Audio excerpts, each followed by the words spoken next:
গল্পের নাম একটা চাকরি যদি হতো।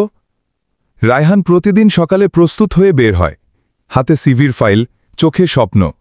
কিন্তু প্রতিটি দরজায় গিয়ে শুনতে হয়, আমরা কাউকে নিচ্ছি না, অভিজ্ঞতা আছে? আর সেই পুরনো উত্তর, না, প্রথম চাকরির জন্যই তো চেষ্টা করছি। ঘরে ফিরলে মায়ের মুখের দিকে তাকাতে লজ্জা লাগে। বাবা নেই, সংসারের আয় বলতে মায়ের সেলাইয়ের কাজ।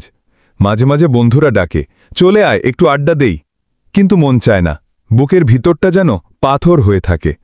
একদিন রায়হান গভীর রাতে উঠে যায়, নামাজ পড়ে, চোখ বেয়ে পানি পড়ে যায়।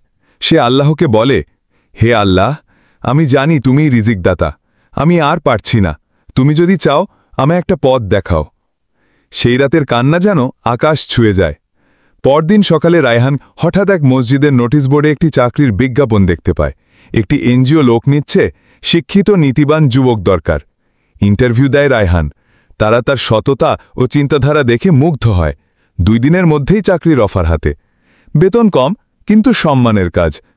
মা রায়হানের মাথায় হাত রেখে বলে, তুই আমার গর্ব, আল্লাহ কখনো কাউকে ফেলে না, শুধু